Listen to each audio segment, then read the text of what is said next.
Okay, diving into some heavy stuff today. Yeah. Really heavy. We're going deep on like this really intense personal reflection. Someone wrote 16 years, wow, 16 years after this like life-changing accident. Yeah. And, they're really wrestling with some pretty disturbing things going on in society. Absolutely. And right away, they use this phrase, reborn, talking about after this accident. Like, Well, yeah. it makes you stop and think, what happened to this person? Yeah. You know? Right. What was this accident and how did it, like, totally change their whole outlook on everything? They don't actually come out and say what the accident was, but Right. you can just tell it had this massive impact, like on their whole life, Yeah. how they view the world, their whole perspective. But okay, so here's where it gets really interesting. They tie this whole rebirth thing to this like overwhelming fear and grief they have about school shootings. Yeah, and it's palpable, like you can feel it. When they're talking about, all these thousands of children being killed by their classmates, it's not just some abstract idea for them.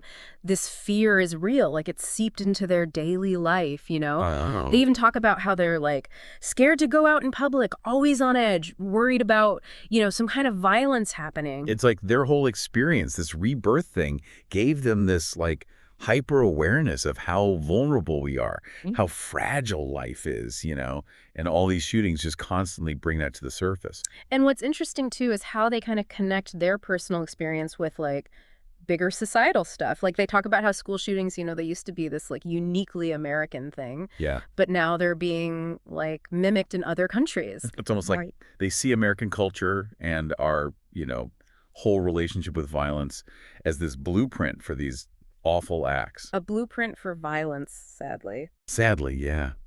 There's this one detail that really, really stuck with me. It's chilling. They're writing this reflection, right?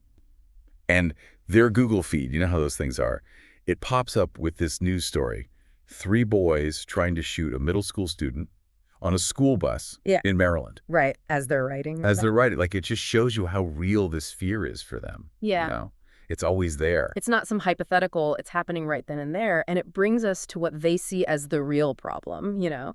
It's failure to resolve conflict without resorting to violence, like as a society. Yeah, they even say they're, like, scared of getting S over something as small as bumping into someone accidentally. Right.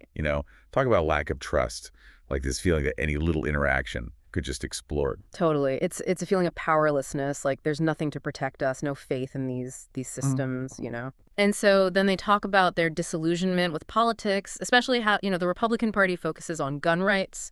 They see that as part of this bigger problem, this inability to deal with conflict in a healthy way. It'd be easy to just brush this off as another anti-gun thing, but what's striking is that they don't just complain about the problem. They actually offer a different way forward. Like a way to break this cycle of violence. Exactly. They specifically say we need to focus on teaching conflict resolution skills. Like, we got to give people, especially young people, the tools to deal with disagreements peacefully. And here's where the rebirth comes back. Great. Yeah. They're suggesting that their own healing and transformation is like proof of the power of nonviolence, of resolving conflict peacefully. Wow, that is powerful. It's not just get rid of guns or blame the politicians. It's way deeper than that. It's like they're calling for a total shift in how we approach conflict as a society. Yeah, like a fundamental shift. And they get specific, too. It's not just this vague idea. They talk about things like conflict resolution training in schools and community programs, stuff like that. This is where the deep dive gets really practical. Yeah. They're challenging us to go beyond all the political talk and actually start doing something real, tangible solutions, starting right here in our communities. Right, from the ground up. And the dedication at the end, oh, man, it just breaks your heart. To the mothers and fathers whose children will never come home from school ever again. Yeah. It just brings home the devastating cost of this violence, the reality so many families have to live with. It's a stark reminder of why we're even having this conversation. Sure. We can't let fear and hopelessness stop us. We got to do something. Absolutely. So this is a big one. But what are some things, maybe not political things, but community level solutions, Ways to get at the root causes of violence and build safer environments. What can we do in our own towns, schools, even families, to create a culture of peace? It's a hard question, but one we all need to be asking. We need to start talking about it. Absolutely. That's the first step. Yeah. Okay.